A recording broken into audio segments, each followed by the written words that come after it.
voilà, le visage dévisagé. Non, la présence de Dieu, c'est une nature. La présence de Dieu, c'est la joie de l'Éternel qui est notre force. La présence de Dieu, c'est une attitude. La présence de Dieu, c'est l'adoration. La réalisation de la personne qu'il est, sa bonté, son amour, sa gloire, son impact. Qu'est-ce qu'il pense de l'homme? Jérémie, chapitre 29, chapitre 11, 29. Oui, je connais les projets que j'ai formés sur vous. Ce sont des projets de bonheur. C'est cette attitude que Dieu désire pour nous. Et vraiment. La fois passée, on avait beaucoup de questions. Ça n'a pas arrêté, ça continuait même sur mon Facebook. Les gens continuent à poser des questions sur la prière. Je crois que c'est un thème merveilleux, un thème très profond. Et le Seigneur veut notre bien. Il veut que nous sachions comment prier.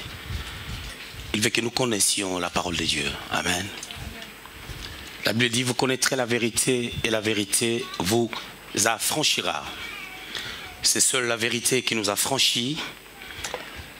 Aujourd'hui, nous allons parler de la prière d'adoration. Amen. La prière d'adoration. Je crois que je vais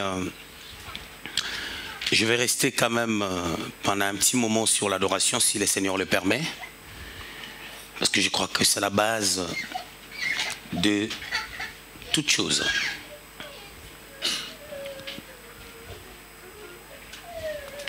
On va lire la parole de Dieu, comme d'habitude. Dans ma méthodologie, j'aime commencer toujours par la lecture. Et puis parler après. Et si on finit à temps, on va prendre quelques questions. C'est toujours important, avec ces genres de thèmes, de poser des questions.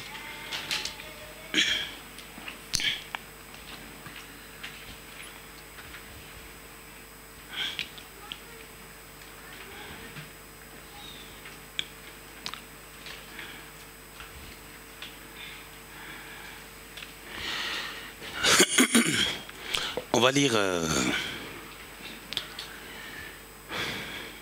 Genèse. Excusez-moi, on va lire Jean chapitre 4.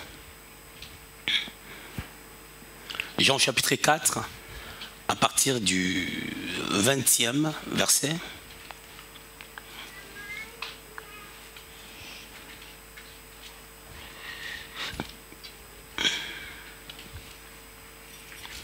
Jean chapitre 4.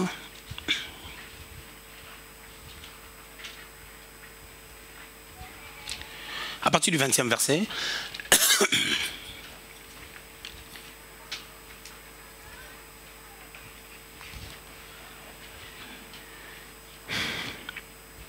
Jean 4, 20 à 24. J'ai lu la parole de Dieu au nom de Jésus. Le Seigneur lui dit la femme, je vois que tu es prophète. Non, là j'ai commencé à partir du 10e verset. Excusez-moi. Mais c'est pas grave. Nos pères ont adoré sur cette montagne. Et vous dites, vous, que le lieu où il faut adorer, c'est à Jérusalem. Femme, lui dit Jésus, crois-moi, l'heure vient où ce sera ni sur cette montagne, ni à Jérusalem que vous adorerez les pères. Vous adorez ce que vous ne connaissez pas. Nous adorons ce que nous connaissons, car le salut vient des Juifs. Mais l'heure vient, elle est déjà venue, où les vrais adorateurs adoreront les pères en esprit et en vérité. Ce sont là les adorateurs que les pères demandent. Verset 24, Dieu est esprit, il faut que ceux qui l'adorent en esprit et en vérité. Pendant que nous faisons la lecture, essayez d'inviter les gens pour écouter la parole de Dieu. On va prendre Matthieu. Matthieu au chapitre 2.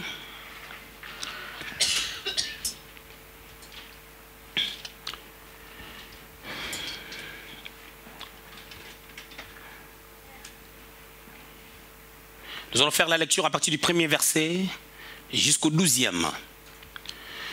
Jésus étant né à Bethléem en Judée, au temps du roi Hérode, voici les mages d'Orient arrivèrent à Jérusalem et dirent, où est le roi des Juifs qui vient de naître? Car nous avons vu son étoile en Orient et nous sommes venus pour l'adorer. Le roi Hérode, ayant appris cela, fut troublé et tout Jérusalem avec lui. il s'assembla tous les principaux sacrificateurs et les scribes du peuple, et il s'informa auprès d'eux du lieu où le Christ devait naître. Ils lui dirent: à Bethléem en Judée, car voici ce qui a été écrit par le prophète. Et toi, Bethléem, terre de Juda, tu n'es certes pas la moindre entre les principales villes de Juda, car de toi sortira un chef qui paîtra Israël, mon peuple. Alors Hérode fit appeler en secret les mages et s'enquit soigneusement auprès d'eux depuis combien de temps l'étoile brillait. Puis il les envoya à Bethléem en disant: allez et prenez des informations exactes sur les petits enfants. Quand vous l'aurez trouvé, faites-le moi savoir, afin que j'aille moi aussi l'adorer. Après avoir entendu les rois, ils partirent, et voici l'étoile qu'ils avaient vue en Orient aller devant eux jusqu'au moment où, arrivée au-dessus du lieu où étaient les petits enfants, elle s'arrêta. Quand ils aperçurent l'étoile, ils furent saisis d'une grande joie. Ils entrèrent dans la maison, virent le petit enfant avec Marie sa mère, se prosternèrent et l'adorèrent. Ils ouvrirent ensuite leurs trésors et lui offrirent en présent de l'or, de l'encens et de la myrrhe. Puis, divinement avertis en songe de ne pas retourner vers Hérode, ils regagnèrent leur pays par un autre chemin.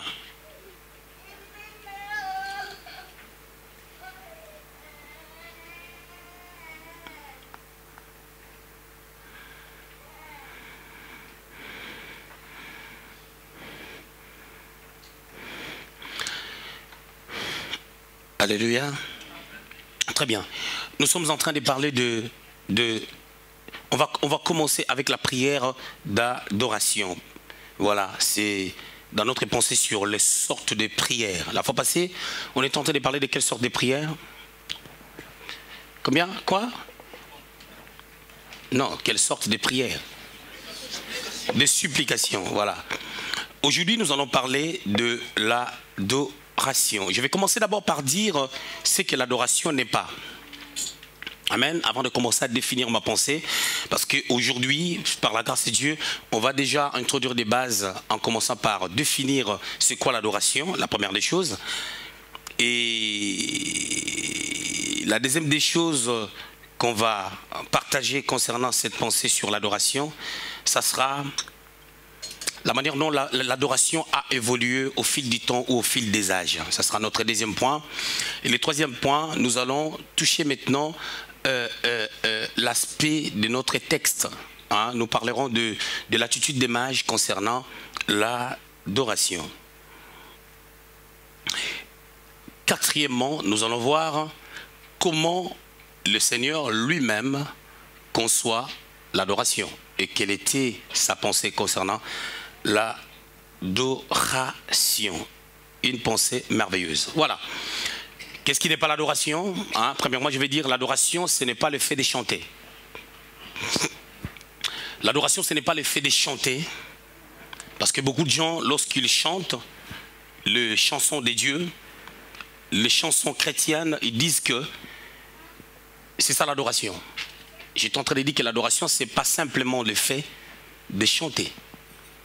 Par contre, on peut adorer le Seigneur en chantant. Mais cela dépend de quelle chanson vous êtes en train de chanter, bien que c'est la chanson de Dieu.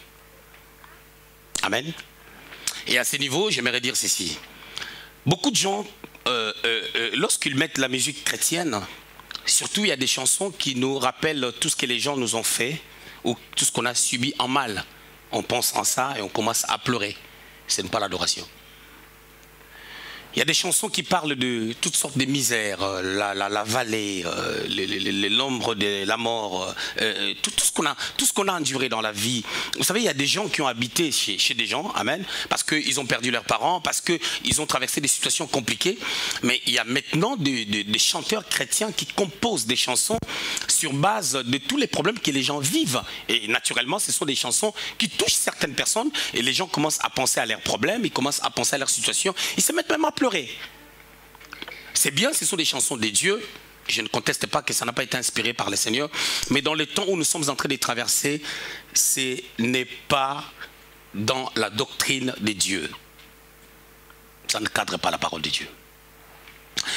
Qu'est-ce qui n'est pas l'adoration? L'adoration n'est pas, deuxièmement, le fait de pouvoir chanter une chanson douce. Quand tu m'es rempli, cela me suffit. Conduis-moi près de toi. Quand on entend une telle chanson, sans faire attention à la profondeur des mots, on se dit, parce que c'est une chanson douce, c'est l'adoration. Et quand on dit, il est le même hier, aujourd'hui, il est le même éternellement, on dit, ça c'est une chanson de louange parce que elle est mouvante, parce qu'elle bouge. Ça n'a rien à voir. L'adoration, c'est par rapport au contenu. Et la louange, c'est aussi par rapport au contenu. Nous sommes en train de voir ce qui n'est pas l'adoration.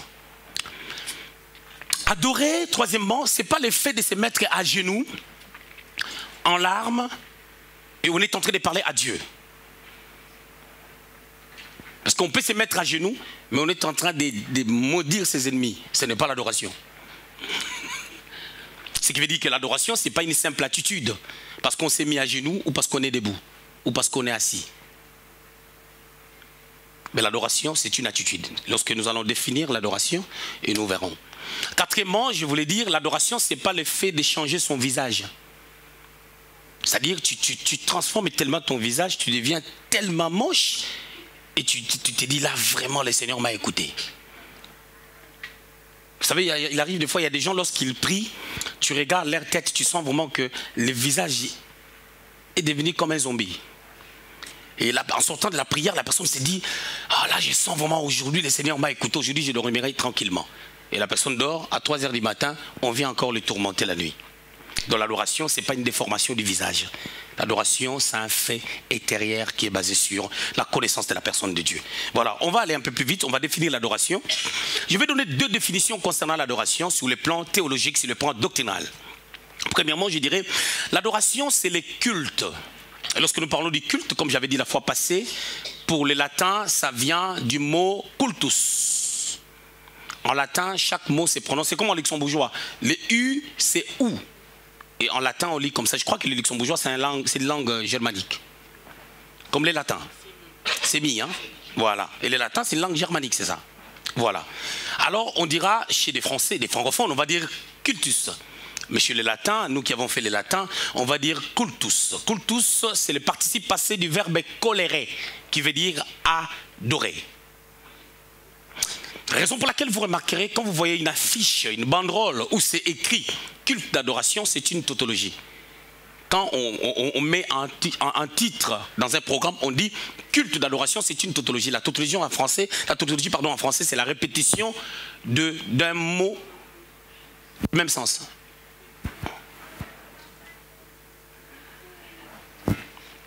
Lorsqu'on dit culte d'adoration, on est en train de dire l'adoration d'adoration.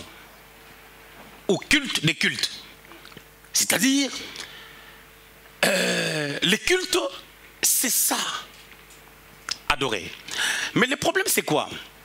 Dans la liturgie, sur le plan doctrinal, lorsqu'on parle de la liturgie, on est en train de parler de la manière à s'approcher de Dieu ou de la manière à servir Dieu.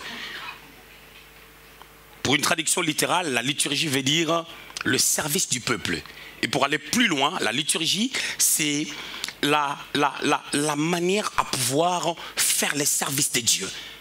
Et ces services que nous faisons pour le Seigneur, c'est notre adoration. Raison pour laquelle le Seigneur avait dit, l'heure vient, elle est déjà venue, où les vrais adorateurs doivent adorer le Père en esprit et en vérité. On va arriver là, je suis en train d'introduire. La deuxième définition que je vais donner, qui va nous amener un peu à commencer à comprendre déjà c'est quoi l'adoration, c'est... De l'hébreu, lorsqu'on parle de l'adoration, on parle de yada. Ça s'écrit Y-A-D-H-A-C. Yada ou yadak. Qui veut dire une connaissance. Quand on parle de l'adoration, on parle de la connaissance. En réalité, ces mots, c'est le même mot qui est utilisé lorsqu'on dit vous connaîtrez la vérité. C'est la même racine quand la Bible est en train de dire dans le livre des Jean que vous connaîtrez la vérité et la vérité vous affranchira, au fait, dans la pensée originale, on est en train de parler de la manière dont l'homme connaît sa femme et que sa femme le connaît. Mais sur le plan étymologique, cette connaissance fait allusion à des rapports sexuels. Lorsque l'homme et la femme sont dans les rapports sexuels, ce sont des gestes d'intimité. C'est le moyen où le conjoint et la conjointe sont plus proches que tout. Ils partagent l'intimité et tous leurs sens sont en mouvement, sont en contact, sont ensemble. Et lorsque même la Bible est en train de dire que les deux deviendront une seule chair, parlant du mariage, on fait allusion à la relation ou à des relations sexuelles. Raison pour laquelle vous remarquerez, dans la relation intime ou dans la relation sexuelle, il y a un homme avec une femme parce que les deux doivent devenir un par cet attachement. Et vous allez remarquer au fil du temps, à cause du péché des hommes, dans la relation sexuelle, on commence à parler de, tu verras 2 femmes avec un seul homme, 3 femmes avec un seul homme, ainsi de suite. Où les choses sont tergiversées parce que les gens viennent mettre une autre sémence au milieu. Et vous remarquez que dans l'adoration, on ne peut pas mettre une tierce personne en dehors de Dieu. C'est la relation de l'adoré qui est Dieu et l'adorateur. Ça le met ensemble. Et dans l'original, les mots hébreux yada nous amènent à une connaissance. Mais ce n'est pas une connaissance intellectuelle. Ce n'est pas une connaissance estudiantine. Ce n'est pas une connaissance qu'on acquiert au travers d'une école quelconque. Mais c'est une connaissance qui vient au travers de l'intimité que l'homme développe avec son Dieu. C'est une vie, c'est une croissance, un processus qui commence quelque part et qui va quelque part. Amen. Ça commence quelque part et ça va quelque part. Le développement de cette intimité. Je prends toujours l'exemple d'un homme et d'une femme parce que Dieu se présente comme notre époux et nous sommes la femme. Vous allez remarquer que quand une femme rencontre quelqu'un un jour, au fur et à mesure que vous allez commencer à parler, l'amour grandit au fur et à mesure. Et à un moment donné, l'amour atteint son comble. Je parle du côté positif de la chose.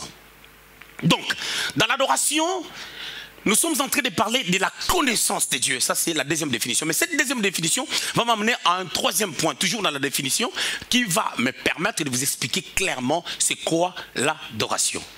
Comprenez une chose.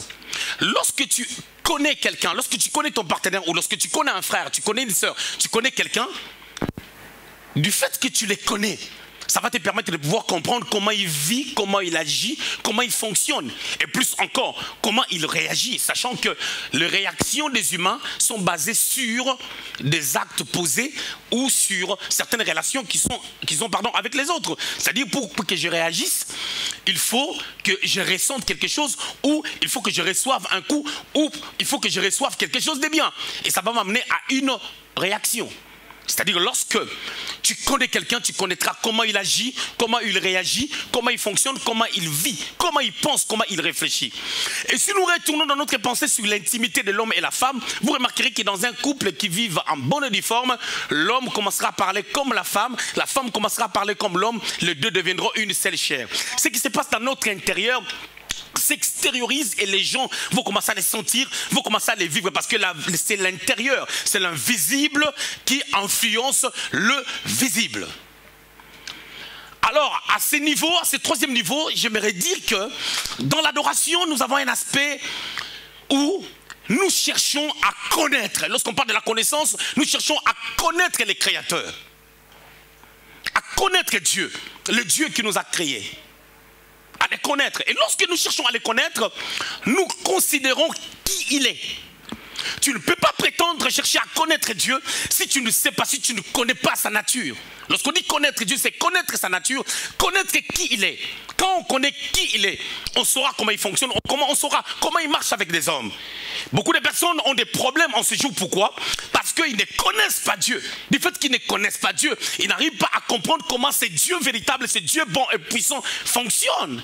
Je vais vous donner un exemple dans Genèse au chapitre 4. Caïn ne connaissait pas Dieu. Il ne savait pas comment est-ce que Dieu fonctionnait. Mais il était serviteur de Dieu. Abel était serviteur de Dieu. Abel connaissait Dieu, connaissait ce qui plaît à Dieu. Et quand nous parlons de l'adoration, nous parlons de l'attitude qui t'amène à pouvoir connaître ce qui plaît à Dieu. Connaître qui est Dieu. Et ton approche sera différente. Tu vas avoir une autre manière de s'approcher de Dieu. Je ne parle pas de la louange aujourd'hui, mais je vais quand même vous donner la différence entre la louange et l'adoration. Dans l'adoration, nous connaissons, nous cherchons à dire qui est Dieu. Et dans la louange, nous citons les merveilles de Dieu, nous proclamons les merveilles de Dieu. Seigneur, merci parce que tu as créé les cieux et la terre. Ça, c'est la louange. Je n'ai pas mangé, mais je sais que tu es Dieu. C'est ça l'adoration. Dieu est Dieu non pas parce que j'ai l'argent. Dieu est Dieu non pas parce que tu es dans une belle voiture. Dieu est Dieu non pas parce que tout va bien dans ta vie.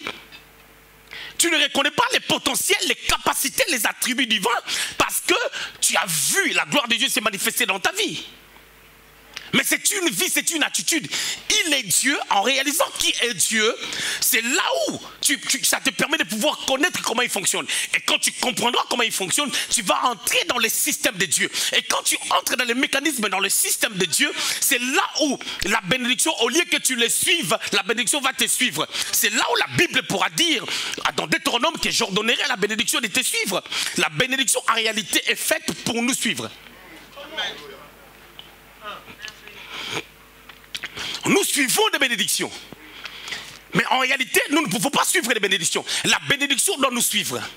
La bénédiction doit localiser l'endroit où tu es. Or, l'endroit où tu es, ou l'endroit où tu dois être, c'est l'endroit où celui qui attend ton adoration réside. Parce que de la même manière que l'homme et la femme deviennent un, celui qui comprend et qui adore devient un avec Dieu. Or, Dieu est la source de toutes choses. Comment? Et si Dieu est la source de toutes choses, normalement, la bénédiction ne peut pas être loin de toi parce que la bénédiction est en toi. La Bible dit dans 2 Corinthiens 5:17, si quelqu'un est en Christ, c'est-à-dire si je suis en Christ, c'est-à-dire je suis en Christ, Christ est une maison, moi je suis en lui. Mais la Bible dit aussi dans Colossiens 1:27, Christ en nous. Si Christ est en nous, nous devenons une maison, selon 1 Corinthiens au chapitre 3, verset 16-17, que nous sommes les temples de Dieu. Nous devenons une maison et Christ vient maintenant habiter en nous par le Saint-Esprit. Et dans tous les deux cas, nous sommes avec lui, il est avec nous. Et quand il est avec nous, la bénédiction, nous ne devons pas les chercher parce que la bénédiction est là. Mais la bénédiction est où? Auprès de celui qui en détient. Et celui qui en détient est en nous. Et nous sommes en lui.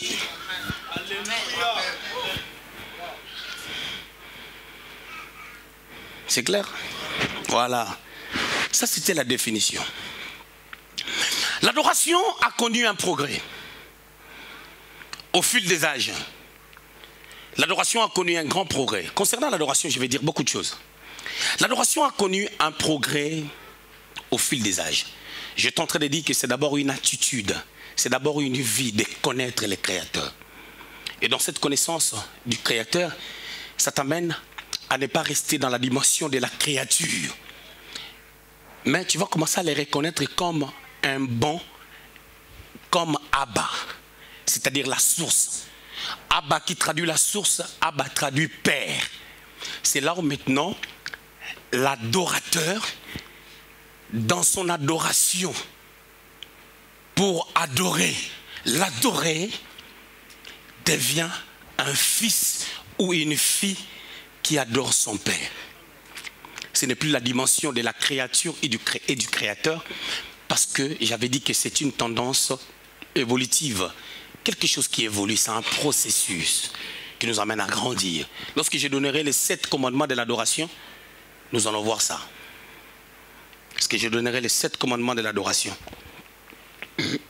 lorsque je parlerai de la pensée du Seigneur concernant l'adoration. Ok. L'adoration a évolué au fil des âges. Dieu, notre Dieu, a toujours voulu être adoré. Depuis que ce monde a commencé, Dieu a toujours voulu être adoré. Quand le monde a commencé, Le monde n'a pas commencé avec l'apparition d'Adam ou du jardin d'Adam. Mais le monde a commencé avec Dieu. Dans Genèse, au chapitre 1er, au verset 1, la Bible dit, au commencement Dieu créa les cieux et la terre. C'est-à-dire, au commencement était Dieu. Et parce qu'au commencement était Dieu, il a maintenant créé. Et lorsqu'il a créé, au verset 1er, il a créé sur base de rien. Les mots utilisés, je vous avais dit, c'est bara. Dieu bara les cieux et la terre sur base de néant.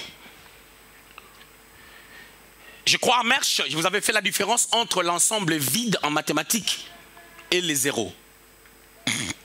Les zéros, c'est la disparition des données et il ne reste rien. Mais le vide, c'est rien, rien, rien. Est-ce qu'on me comprend très bien?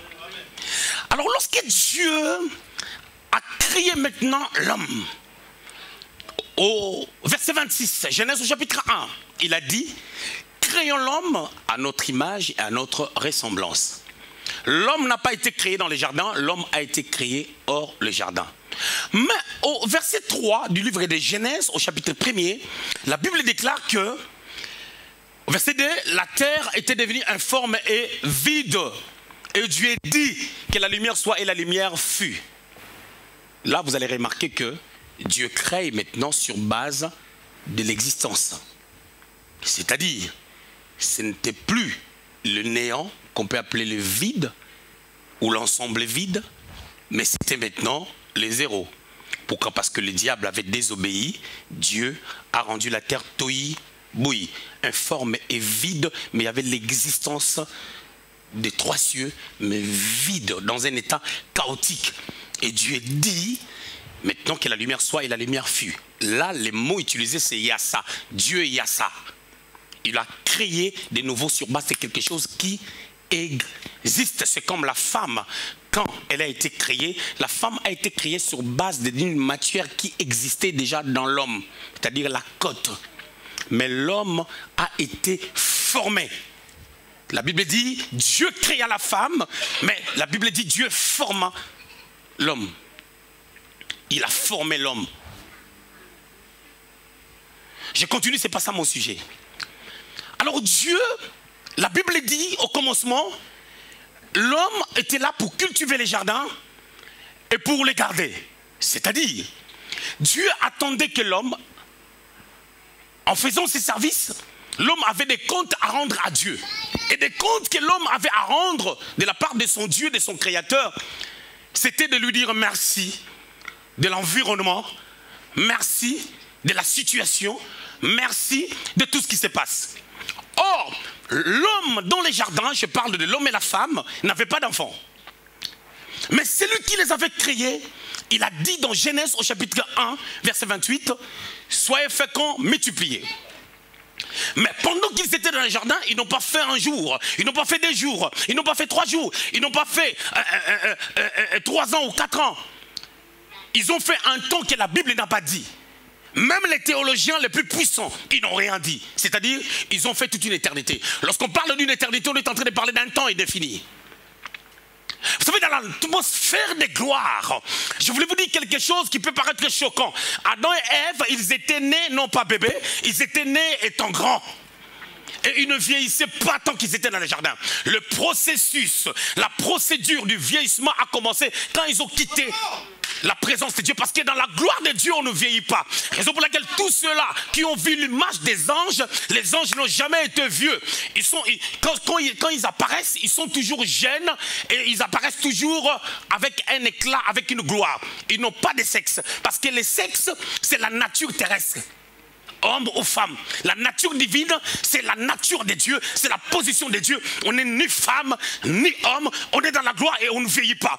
Mais dès qu'il y a quelque chose, dès que tu deviens homme et femme et que tu n'es pas dans la présence de Dieu, c'est là où la procédure du vieillissement vient.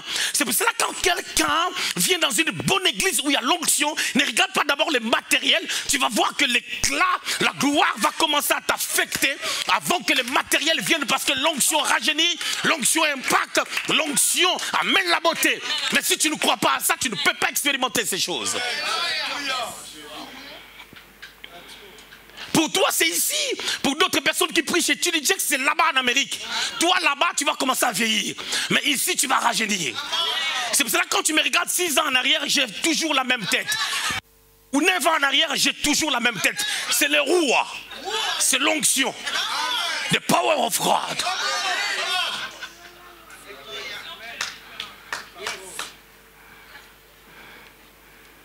C'est ça. Alors, Adam et Ève, Dieu attendait de l'adoration. Le plus gros péché de l'homme et la femme, c'est pas tout ce que les gens pensent. Ça n'a jamais été les problèmes sexuels parce qu'ils étaient mariés femmes. Dieu les a bénis sexuellement, tout allait bien, Dieu les avait autorisés. Mais comme il les avait dit que soyez féconds et multipliez, la fécondité et le fait de se multiplier. La fécondité, dans l'original, dans l'hébreu, on est en train de parler de la prospérité. Comment est-ce qu'ils doivent aller de l'avant dans tout ce qu'ils vont entreprendre. Mais la fécondité, c'est la multiplication humaine. Alors, ils étaient dans les jardins, l'enfant n'était pas là. Leur problème, c'était l'enfant n'était pas là. Beaucoup de personnes ne parlent pas de ça. Parce que nous lisons la parole de Dieu dans un aspect évangélique, plutôt que dans une profondeur prophétique et apostolique. Il n'y avait pas d'enfant. Mais comment les diables pouvaient venir les convaincre d'autres choses pendant qu'ils étaient dans une atmosphère glorieuse, si les diables n'avaient pas vu quelque chose qu'eux ils manquaient? Mais quand j'ai dit que l'adoration c'est une attitude d'abord, c'est le fait de réaliser qui est Dieu malgré ton problème, qui est Dieu malgré ta situation, qui est Dieu malgré que je manque quelque chose. Mais Dieu est Dieu dans mon problème, Dieu est Dieu, même si je manque de tout, il reste Dieu. Il dit même le nombre de vos cheveux sont comptés, il nous connaît avec les moindres détails. Je pèse plus que mes cheveux, si le nombre de mes cheveux sont comptés, moi-même je ne connais pas le nombre de mes cheveux, mais lui il connaît, ce qui veut dire que c'est que j'ai besoin, il le fera, c'est question de temps. Et lorsque je perds cette attitude, je perds l'adoration. Et quand je perds l'adoration, la perte de l'adoration engendre la mort. C'est pour cela que le diable en a profité, parce que l'homme commençait déjà à concevoir la négativité. Le diable en a juste profité pour poser ses fondements. Il a amené l'homme à la mort, parce que l'absence de l'adoration, c'est la mort. Lorsque Caïn n'a pas pu adorer à la manière de Dieu, parce que l'adoration était une attitude, qu'est-ce qui s'est passé? La mort est entrée. Lorsque Hérode n'a pas voulu adorer comme les mages, la mort est entrée. Il a massacré tous les enfants de 0 à 2 ans. Parce qu'il n'a pas voulu adorer. Quand tu n'amènes pas l'adoration, quand tu n'acceptes pas l'adoration, quand tu ne comprends pas l'adoration, la mort va t'affecter. C'est pour ça que beaucoup de personnes, il y a beaucoup de choses à dire à Dieu depuis que tu es né jusqu'à maintenant. Mais les gens n'ont pas de parole. Qu'est-ce qui se passe? Les gens restent là, tu veux prier, tu commences à pleurer. Ces pleurs-là, Dieu ne les entend pas. Dieu ne nous a pas appelés à pleurer. La Bible n'a pas dit que quand Jésus était dans la montagne en train de prier, il pleurait. Non, Jésus a pleuré dans Jean chapitre 11, dans l'histoire de Lazare, parce qu'il avait compris que les sœurs de Lazare ne comprenaient pas qui il était. Comment? Et qu'il était capable de tout. Et qu'elle n'avait pas la foi. L'adoration a connu les progrès. Avec Adam, c'était l'attitude. Adam n'offrait pas de sacrifices. Mais quand est-ce que les sacrifices ont commencé? Les sacrifices ont commencé dans Genèse au chapitre 3. Lorsque l'homme et la femme ont désobéi à Dieu, c'est-à-dire ont quitté l'adoration. Ah bien, mais si tu m'écoutes bien, tu vas comprendre comment est-ce que nous quittons les terrains d'adoration. Comment est-ce que nous désobéissons à Dieu? Comment est-ce que Dieu, oh Dieu est tellement bon, Dieu pouvait nous chasser de son jardin? Parce que le jardin n'est plus comme au temps d'Adam. Le jardin est devenu spirituel, c'est la présence de Dieu. Combien nous entrons dans la présence de Dieu? Je ne sais pas si nous trouvons Dieu ou nous trouvons nos grands-pères. Alors, des fois, les gens, au lieu de trouver Dieu dans la présence de Dieu, excusez-moi la tautologie, ils trouvent leurs problèmes. Ils trouvent les sorciers qu'ils attrapent de gauche à droite. Ils ne trouvent pas Dieu, Dieu n'est pas là. Dieu n'est pas dans les soucis. Bien qu'il permet que les soucis viennent. Jésus dira, sachez-le que vous serez persécutés. Par les problèmes et par les hommes. Mais quand est-ce que les sacrifices ont commencé comme acte d'adoration? C'est lorsque l'homme et la femme ont désobéi au Seigneur. Ils ont été chassés du jardin. C'est Dieu lui-même qui était l'investigateur, qui a institué cela. Qu'est-ce qu'il a fait? Il a posé l'acte et les hommes ont vu. Quand il a posé cet acte, Caïn et Abel n'étaient pas là. Comment? Quand il a posé l'acte, Caïn et Abel n'étaient pas là. Mais Caïn et Abel, eux aussi, ils ont posé des actes. On va y arriver. Qu'on aille doucement. Il faut que Dieu me permette de toucher quand même au texte que je lis. Dans Genèse au chapitre 4, non, dans Genèse au chapitre 3 d'abord, vous allez remarquer quelque chose.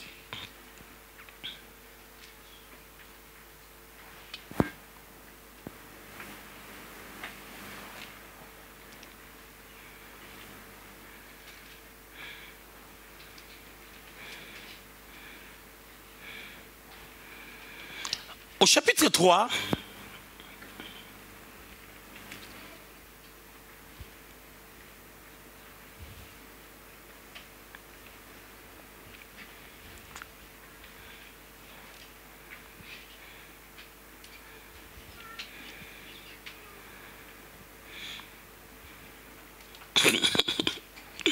je sens tellement, il y a des choses qui remontent tellement dans mon cœur pour vous dire, vous ne pouvez pas imaginer. Ouais. Écoutez, lorsque l'homme et la femme ont péché, Dieu les a chassés. Quand Dieu les a chassés du jardin, vous savez, eux-mêmes ils se sont fait des vêtements en peau d'animal. Quand ils ont fait des vêtements en peau d'animal, excusez-moi, eux-mêmes ils se sont fait des vêtements en feuilles. Ça ne peut que sécher 24 heures après. Vous voyez l'intelligence de l'homme. L'homme s'engage à des choses qui lui amènent nulle part. Regardez la bonté de Dieu. Dieu a dit, je vais chercher un moyen de rétablir ma relation avec l'homme, moi-même. Dieu a tué l'animal, le sang a coulé, il les a fait de vêtements en forme de... avec la peau d'animal. Maintenant, ce mystère est grand. Normalement, quand le sang coule, il y a le pardon du péché. Mais non seulement le sang avait coulé, mais par contre, du fait que l'animal a été sacrifié, l'odeur est montée dans la demeure de Dieu au ciel. Et cette odeur qui est montée, c'est monté sur base d'une intention que Dieu a eue. Et comme cette odeur-là était agréable, ça a rétabli la relation de l'homme avec Dieu, parce que le salaire du péché, c'est la mort. L'homme ne devait pas mourir physiquement et aussi spirituellement. C'est vrai, le péché amène la communion, mais vous remarquerez, Adam et Ève ont continué à vivre, bien que le Seigneur les avait punis. Il les a chassés du jardin. Dieu ne les a pas maudits. Dieu ne maudit pas les gens. Dieu a maudit les serpents, mais il n'a pas maudit la femme, il n'a pas maudit l'homme. Il les a fait sortir du jardin, mais il les a punis. Il y a une nette différence entre punir et maudire. Quand ils sont sortis, quand Dieu avait posé cet acte-là qui rétablit, Dieu dit, le chemin, c'est comme s'il disait, le chemin où vous pouvez me trouver, à chaque fois que vous allez désobéir, voilà aujourd'hui que vous avez écouté le diable, la nature diabolique vous a affecté. Le chemin pour me rencontrer, ça sera maintenant le chemin du pardon et de l'adoration. C'est là où maintenant Abel et Caïn, maintenant au chapitre 4 du livre de Genèse, en ont fait une culture. On nous rapporte que Abel a offert, Caïn a offert. Ce n'est pas la seule fois qu'ils ont offert. Non, c'était une culture. Et je ne pense pas supporter ma théologie. Je ne pense pas que Dieu a pu rejeter en une fois l'offrande de Caïn. Parce que Dieu serait méchant s'il avait fait en une fois. Est-ce que Dieu n'est pas le Dieu qui comprend? Est-ce que Dieu n'est pas le Dieu qui pardonne? Mais quelqu'un me dira, quand Adam et Ève, ils ont fauté dans le jardin, en une fois, il les a chassés. Non, c'était d'abord, ils commençaient à concevoir quelque chose dans leur cœur. Ils commençaient à ressentir les vides. Le diable faisait un travail dans leur cœur qui les amenait à ressentir les vides. La présence du diable éloigne l'homme de la présence de Dieu. C'est pour cela que les gens en Europe, ils développent des manques d'affection. Pourquoi? Parce que c'est l'éloignement dans la présence de Dieu qui te fait ressentir un vide et tu commences à s'engager avec des relations, avec des personnes que vous ne pouvez pas être ensemble. Mais tu t'engages parce que tu ressens un vide. C'est juste l'absence de Dieu. Quand Dieu est avec toi, tu ne peux pas ressentir un vide. L'homme, la femme, célibataire, tu peux être combattu. Une fois tu sens des désirs sexuels, tu pries. Mais tu ne peux pas demeurer dans ça. Si tu demeures dans ça, Dieu est loin de toi. Laisse-moi demeurer dans ta présence. C'est là que se trouvent toutes mes ressources. Tu m'entoures de ta paix. Dans ta présence, tu me remplis de ta joie. Dans ta présence. C'est dans la présence de Dieu. Et la présence de Dieu, ce n'est pas un endroit où on va là le visage dévisagé. Non, la présence de Dieu, c'est une nature. La présence de Dieu, c'est la joie de l'Éternel qui est notre force. La présence de Dieu, c'est une attitude. La présence de Dieu, c'est l'adoration. La réalisation de la personne qu'il est, sa bonté, son amour, sa gloire, son impact. Qu'est-ce qu'il pense de l'homme? Jérémie, chapitre 29, chapitre 11, 29. Oui, je connais le projet que j'ai formé sur vous. Ce sont des projets de bonheur. C'est cette attitude que Dieu désire pour nous. Et vous remarquerez que l'adoration, étant une attitude du cœur, s'extériorise. Aujourd'hui, ce sont nos paroles. Seigneur, nous te célébrons. Tes actions suivent assez rapidement tes paroles. Tu es glorieux, ton règne n'a pas de fin. Le soupir de nos lèvres, c'est toi qui nous fais vivre. Nous, ce sont des paroles, mais à ce temps-là, Dieu a permis que ce soit des actes qu'il posait. Mais il faut que ton acte corresponde à ce que Dieu désire. Voilà, maintenant nous sommes au chapitre 4 où nous voyons les deux frères. La Bible dit au verset 1er, Adam connut Ève, sa femme, elle conçut un enfantin Caïn. Les théologiens ont dit que c'était des jumeaux. Et que Caïn était sorti le premier, Abel était le second. Voilà, à partir du premier verset jusqu'au 8e verset, on est en train de nous raconter une histoire où les deux ont offert des sacrifices. Ça commence à partir du verset 3. Et quand les deux ont offert, Abel a ciblé ce que Dieu pensait. Comment savoir adorer? Ici, ce sont des actes. Notre adoration doit être liée à la parole, la connaissance de la parole. Raison pour laquelle vous remarquerez, Abel, il offre un animal. Les animaux n'étaient pas maudits. C'est le diable qui était maudit, mais pas les lions, pas les boucs, pas l'agneau, pas la brebis. C'est le serpent. Son frère Caïn, il l'offre aussi. Mais il a offert les fruits de la terre pendant que la terre était maudite. La terre non, était maudite, ce n'est pas l'homme qui était maudit. L'homme devait subir les conséquences de la malédiction de la terre. Parce que Dieu avait dit, la terre va te produire les épines. C'est la terre qui est maudite, pas l'homme. L'homme maintenant avec ses épines, il doit travailler, il doit transpirer pour enlever les épines, afin que là où il n'y a pas des épines, que la sémence puisse produire. Donc l'homme n'a pas été maudit. L'homme, on lui a puni pour lui donner à travailler, à transpirer, c'est-à-dire à chercher. C'est quoi la différence? Parce que dans les jardins d'Éden, l'homme devait travailler aussi, devait cultiver et garder. Mais la différence, en sortant du jardin, c'est quoi? Dans les jardins d'Éden, il travaillait dans un endroit où il n'y avait pas des épines. Ce qui veut dire, en sortant du jardin, il devait commencer d'abord par débroussailler les sols pour enlever les épines. Mais dans les jardins, il n'avait pas à faire ce travail parce que ce travail a été fait par Dieu. Parce que les épines, c'est l'image de l'ennemi. Et dans l'atmosphère où il était, il n'y avait pas l'ennemi. Tout était bien. La présence de Dieu. C'est la raison pour laquelle vous remarquerez, quand quelqu'un est dans la présence de Dieu, les gens l'entourent. Les gens les suivent. C'est l'onction qui attire. C'est pour cela, n'empêchez pas des gens de venir vers le Seigneur. N'empêchez pas les gens de venir vers l'homme de Dieu. La Bible dit laissez les enfants venir vers moi. C'est typologique. C'est aussi dans une dimension où nous sommes des enfants de Dieu. Quand quelqu'un s'approche, c'est pour ça même à l'église, quand les nouvelles personnes viennent, laissez de nouvelles personnes venir me saluer. Laissez les nouvelles personnes. Toyebana, nous on se connaît. Amen.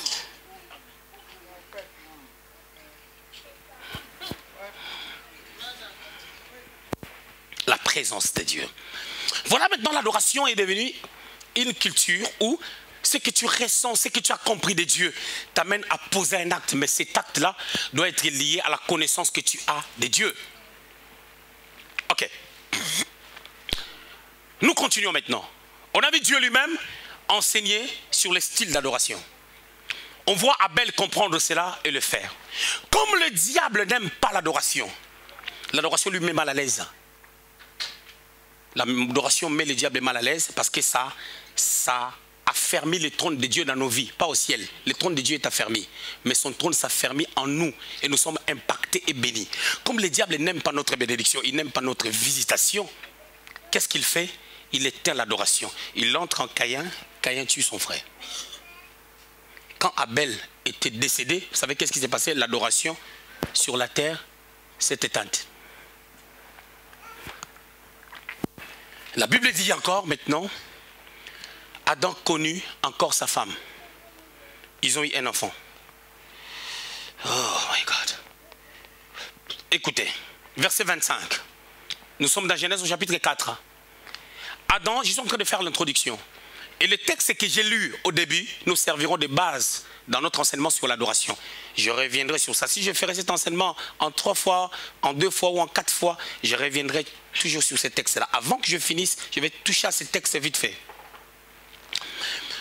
Verset 25, Genèse 4, verset 25. Adam connut encore sa femme et elle enfanta un fils et l'appela du nom de Seth. Car, dit-elle, Dieu m'a donné un autre fils à la place d'Abel que Caïn a tué. Il n'a pas dit à la place de Caïn, parce que Caïn était vivant, c'est Abel qui était décédé. Mais je voulais vous emmener un peu plus loin. Cet enfant-là était prophétique. Le nom de Seth veut dire maître ou placé. Hein? En d'autres termes, sur le plan littéraire, on peut les traduire par celui qui remplace. Il ne remplace pas Caïn, il n'accompagne pas Caïn, mais il est celui qui est venu remplacer Abel. Parce que Caïn et Abel, c'était 2 sémences. Caïn, c'est la sémence de l'ennemi. Abel, c'est la sémence christocentrique. Caïn, c'est Babylone, c'est Hérode. Abel, c'est Christ, qui nous amène vers l'adoration au Père. Alors, Abel, quand Abel était décédé, qui était l'image de celui qui nous amène à l'adoration, qui nous amène vers les pères, parce que c'est les pères qui cherchent les vrais adorateurs, selon Jean chapitre 4. Vous savez qu'est-ce qui s'est passé? Adam connut encore sa femme, ils ont eu un enfant qui s'appelle Seth. Écoutez ce que la Bible dit. Verset 26 maintenant. Seth eut aussi un fils et il l'appela du nom d'Enoch. C'est alors que l'on commença à invoquer le nom de l'Éternel. C'est-à-dire, quand Seth était né, il a fait un enfant qu'il a appelé Enoch. Enoch veut dire mortel. Celui qui peut mourir. Parce que l'adoration s'est éteinte. C'est quand il a eu cet enfant, il a réalisé qu'il faut retourner auprès du Créateur pour se ressourcer, pour avoir la vie.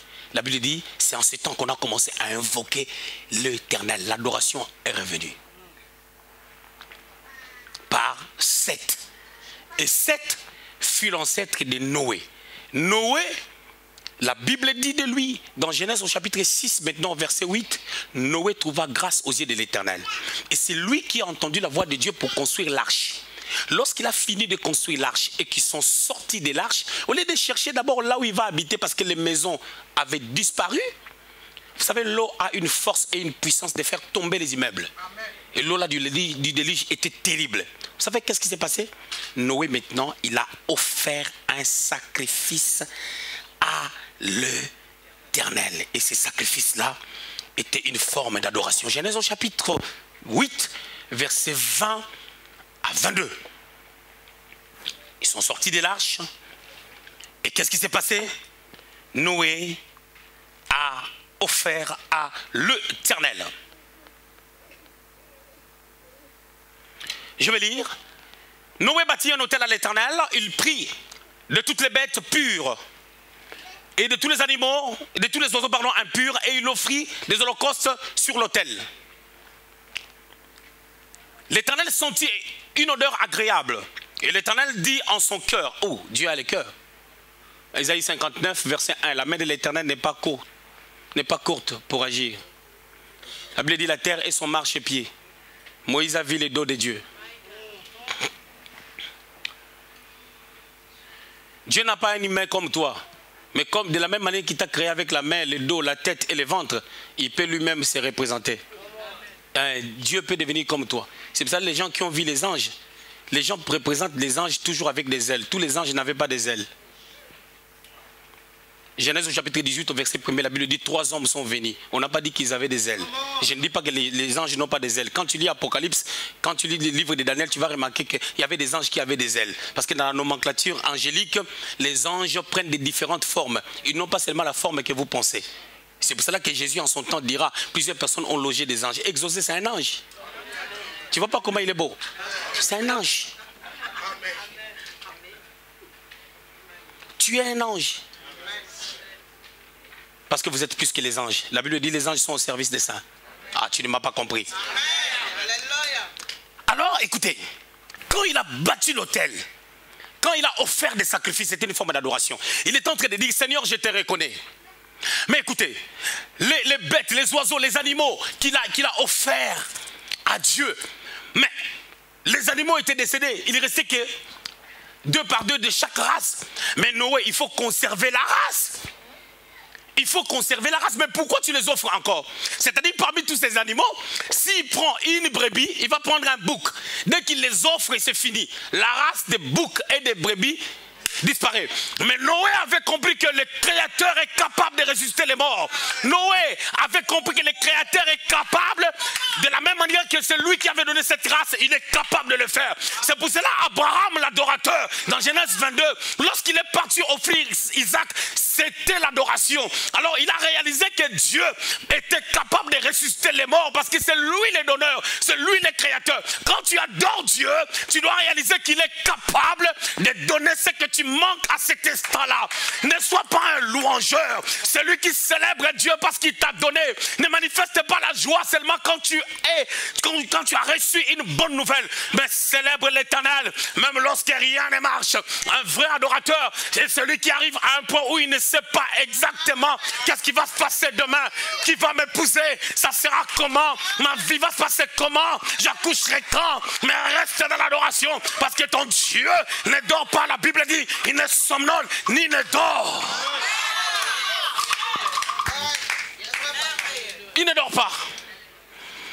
Dieu a pris la décision, tant que la terre, verset 22, tant que la terre subsistera, le sémail et la moisson, le froid et la chaleur, l'été et l'hiver, le jour et la nuit ne cessera point.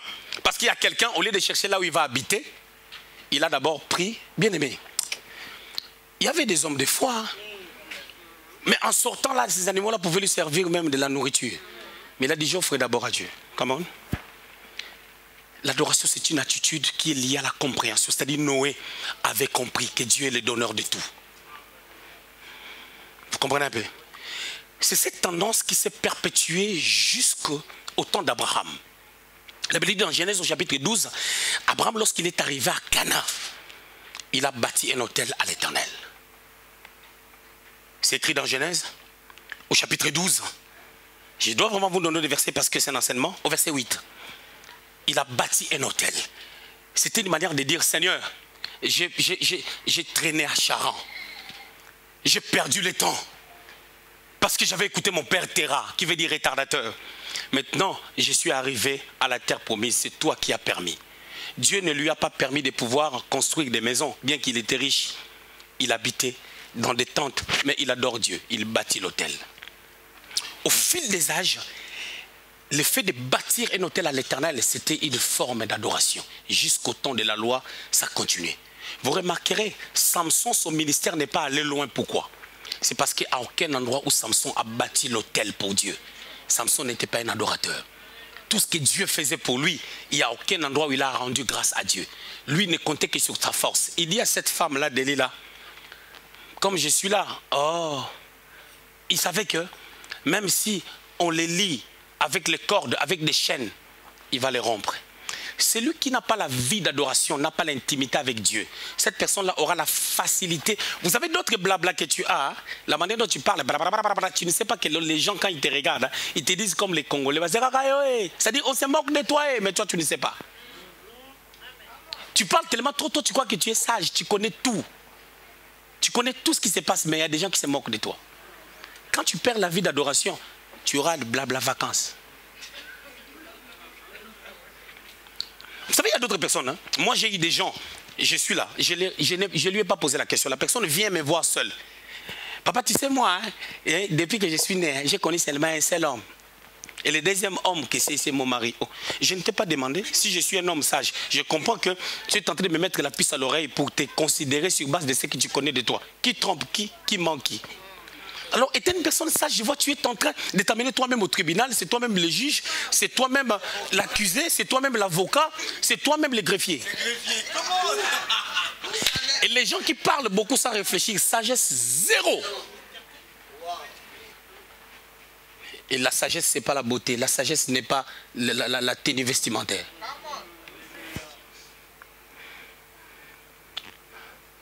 Au fur et à mesure, l'adoration est restée dans l'aspect des sacrifices. Alors, quand Jésus est venu, quand Jésus est né, maintenant je suis dans Matthieu au chapitre 2. Il y a eu une race de personnes, il y a eu un peuple qui n'était pas des juifs, parce qu'il y avait un shift qui se faisait dans l'atmosphère spirituelle.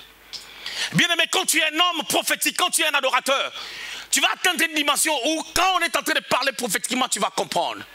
La Bible dit, les mages ont quitté l'Orient. Matthieu chapitre 2, versets 1 à 12. C'est par là que je vais atterrir, je vais parler pendant 7 minutes, je coupe.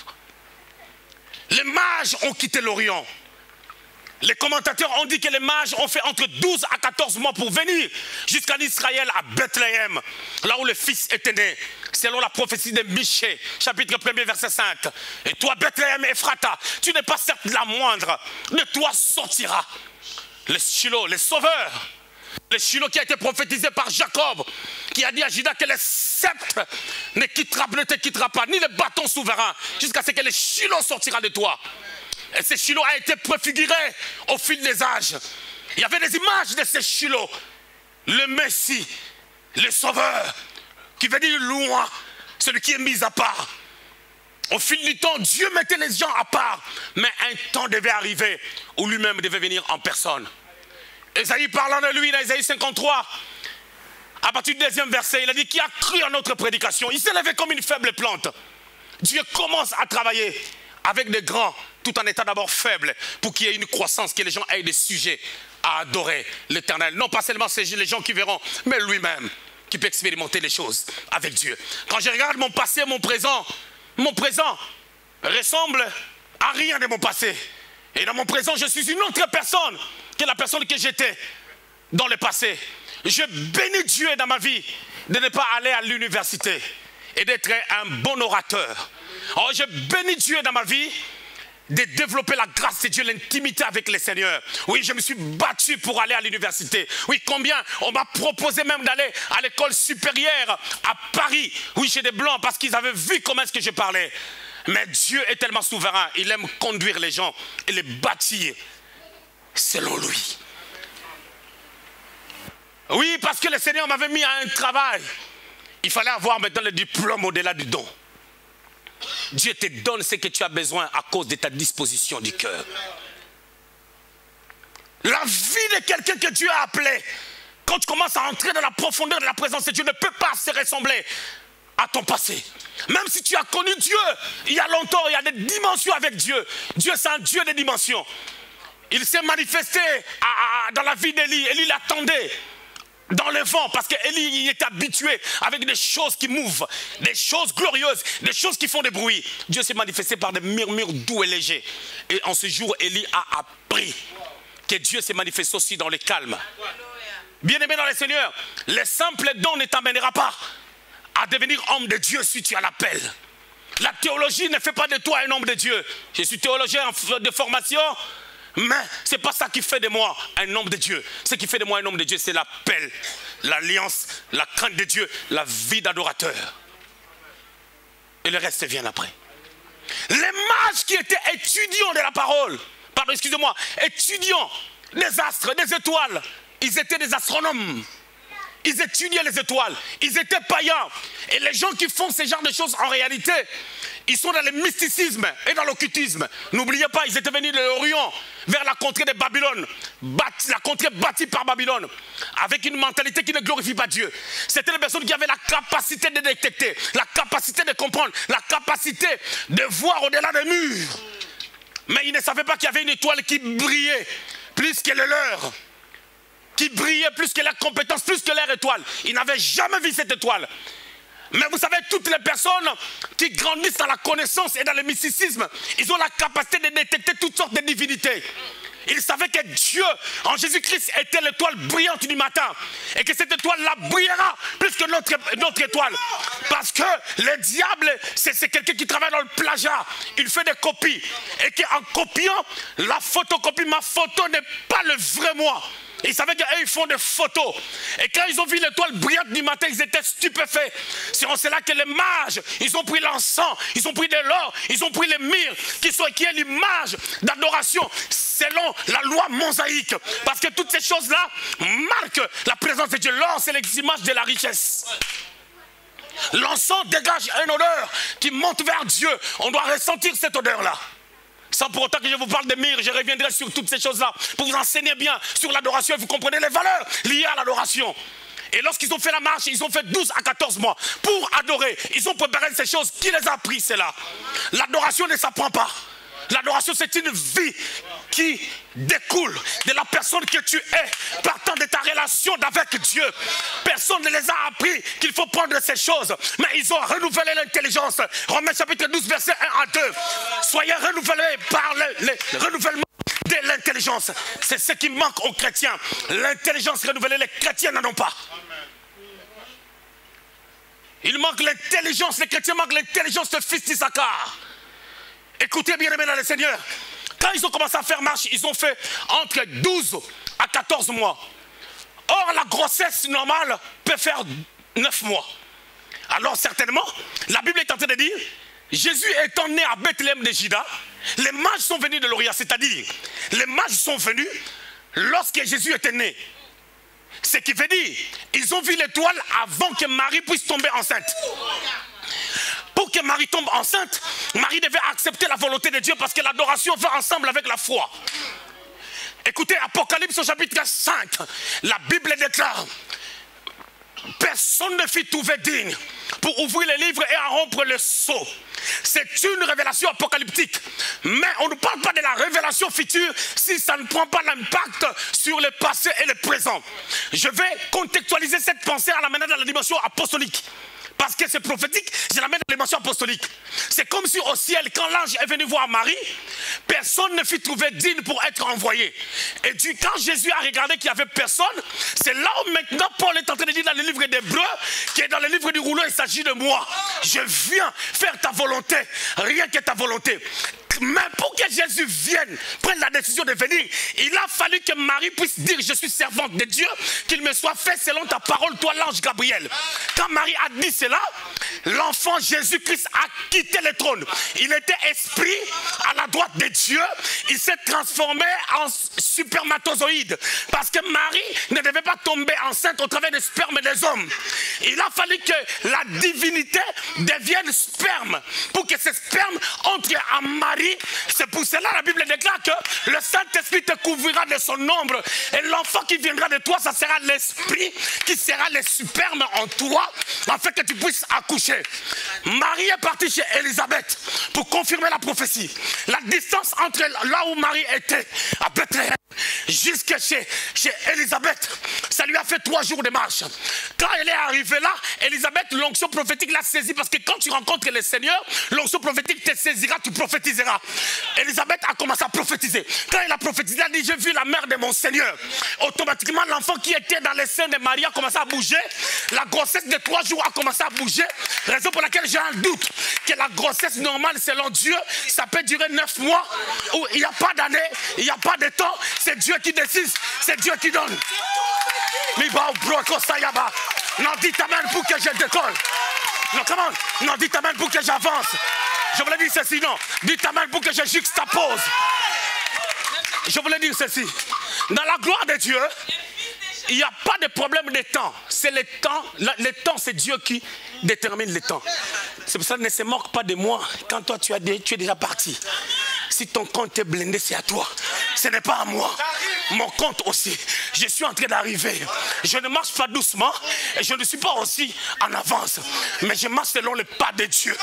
C'est pour cela cet homme de Jésus sur la terre. Les pharisiens étaient là, les sadducéens étaient là. Lui, il était calme. Il a attendu 30 ans.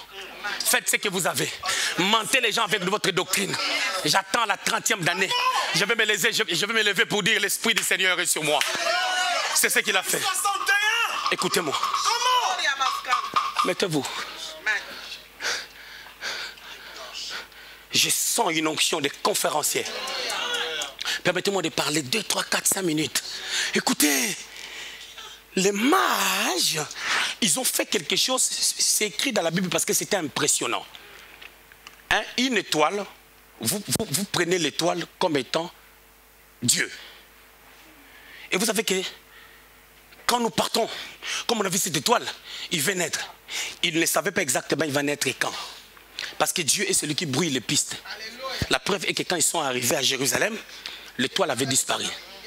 La foi qui t'amène à l'adoration, c'est le fait de suivre Dieu sans savoir qu'est-ce qui va se passer. Lorsqu'ils sont arrivés, l'étoile a disparu. Mais écoutez, l'adoration amène la nouvelle naissance. La nouvelle naissance, ce n'est pas quelqu'un qui te pose des questions, qui te dit « Reçois Jésus, répète ces paroles, Seigneur Jésus, entre dans ma vie ». Beaucoup de gens l'ont fait, mais ils ne sont pas restés chrétiens. Mais la nouvelle naissance, c'est d'abord une décision. Et deuxièmement, une responsabilité. Vous savez qu'est-ce qui s'est passé? Ils ont pris la décision. Comme on a vu une étoile qu'on n'a jamais vue et que cette étoile nous dépasse, certainement c'est l'étoile dont les prophètes ont prophétisé. C'est là où maintenant les mages ont commencé à réaliser que c'était vrai vraiment que Jésus allait venir. Parce que même les prophètes étaient déçus. Ils ont prophétisé sur le Seigneur, il ne venait toujours pas. Isaïe a prophétisé que la Vierge sera enceinte. Il est mort. Les gens ont commencé à critiquer même son tombeau parce que le Fils n'était toujours pas venu. Mais quand les mages ont vu l'étoile, ils ont dit, le temps est là. Nous devons être les premières personnes à l'adorer. C'est ça, les marques de la nouvelle naissance, déjà dans leur vie. Les gens disent que les mages étaient des démons. Les mages étaient des occultistes. Ils étaient des occultistes avant. En venant vers le Seigneur, ils se sont transformés. Pourquoi? La Bible dit au verset 12 de Matthieu chapitre 2, ils ont été divinement avertis. C'est-à-dire ils ont été avertis par Dieu. Ils ont été avertis par le Saint-Esprit. Dieu ne parle pas aux pécheurs. Quand Dieu parle aux pécheurs, c'est qu'il a besoin d'impacter la vie d'un chrétien ou d'un croyant. Comme au temps de Daniel. Nabuchodonosor a eu un songe. Mais c'était pour que Daniel puisse expliquer les choses qui arriveront. Une révélation dans la vie d'un païen reste nulle et sans effet parce qu'ils n'ont pas le discernement. Et la révélation sans discernement, ça devient la cacophonie.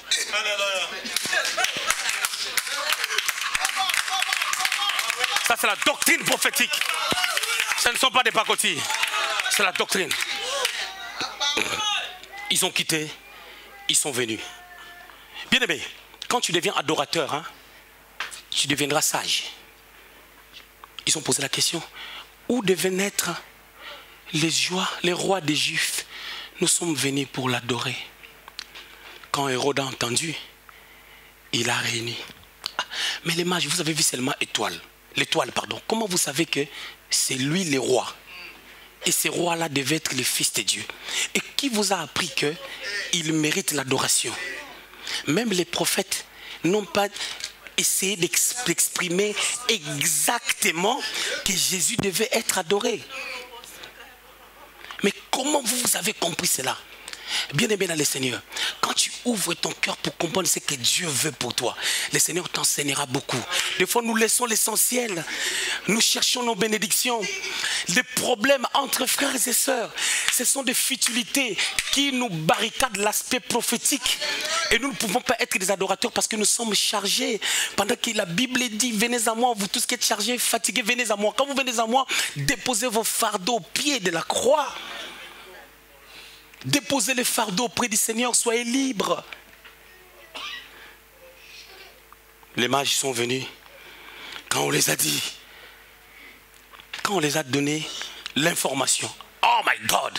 Bien aimé, tu peux recevoir l'information au travers d'un sorcier. Hérode était l'image d'un sorcier. Il a réuni les gens pour avoir lui aussi des informations. Hérode, c'est l'image aussi du diable. Le diable ne sait même pas là où le Fils de Dieu devait naître. Il sait qu'il naîtra, mais il ne connaît pas l'endroit. Il a appelé les gens pour avoir des informations. Quand ils ont eu l'information, ils ne savaient pas le Fils à combien de mois. Il habite exactement où. C'est pour cela qu'il y a eu le massacre en désordre. Ils ont frappé en désordre parce qu'ils ne savaient pas dans quelle maison frapper. Les diables ne te maîtrisent pas. C'est toi qui comprends, qui crois que le diable te connaît. Les diables ne te connaissent pas. Parce que la Bible déclare dans Jean au chapitre 3, verset 8, quelqu'un qui est né de nouveau est comme un vent. Tu es comme un vent. On ne sait d'où tu viens, où tu vas. Quand le vent passe, qui sait là où le vent va? Et d'où ça vient? Personne ne sait. Il en est de même qu'un chrétien. On ne peut pas savoir d'où tu viens. Tu es caché en Dieu.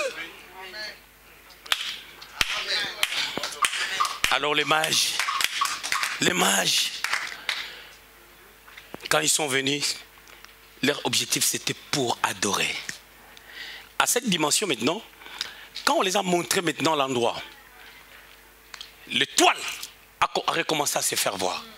Mais il y a des informations que tu auras seulement par papy. Mais toi, papy, tu ne crois pas à lui. Il y a des informations que tu auras seulement par Georges.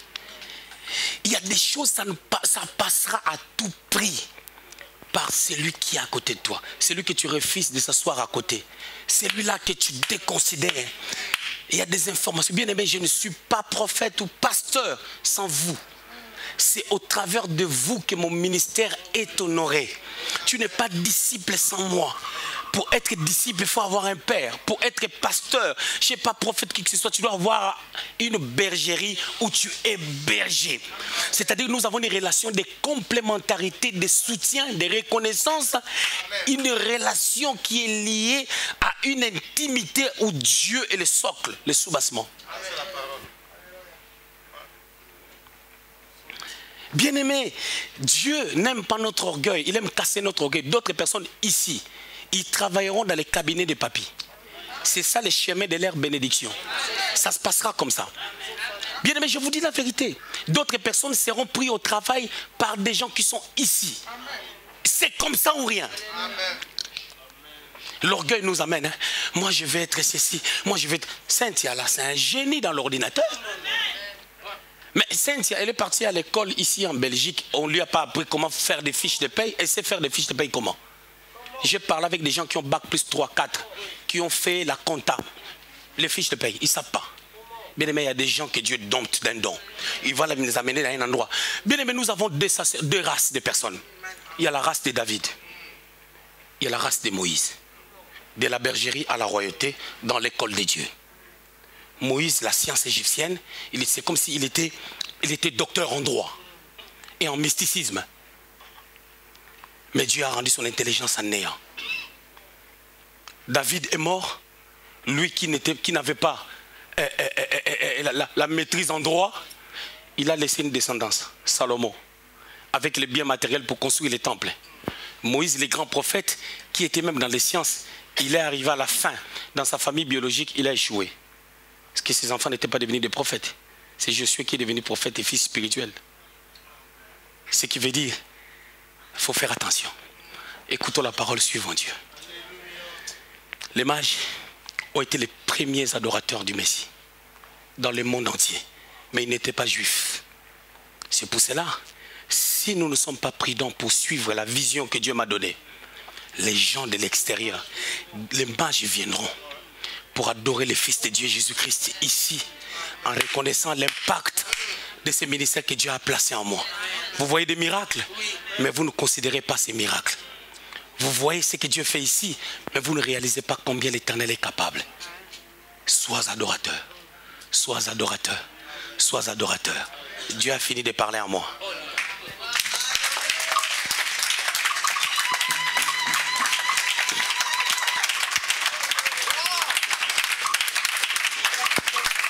Donne-moi bon berger. Donne-moi bon berger. C'est présence de Dieu. Et la présence de Dieu, c'est pas un endroit où on va là, le visage dévisagé. Non, la présence de Dieu, c'est une nature. La présence de Dieu, c'est la joie de l'Éternel qui est notre force. La présence de Dieu, c'est une attitude. La présence de Dieu, c'est l'adoration. La réalisation de la personne qu'il est, sa bonté, son amour, sa gloire, son impact. Qu'est-ce qu'il pense de l'homme? Jérémie, chapitre 29, chapitre 11, 29. Oui, je connais le projet que j'ai formé sur vous. Ce sont des projets de bonheur.